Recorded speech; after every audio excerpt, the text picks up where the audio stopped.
దీంట్లోకి వచ్చినాయి ఈ వరకు వచ్చినాయి, ఇంకా ఈ మెట్టు వరకు వచ్చింది. హాయ్ ఫ్రెండ్స్, ఇది మన వైరా చెరువు అండి, పెద్ద చెరువు.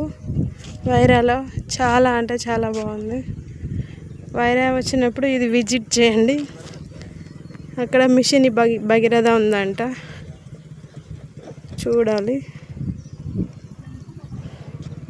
చెరువు చాలా అంటే చాలా బాగుంది.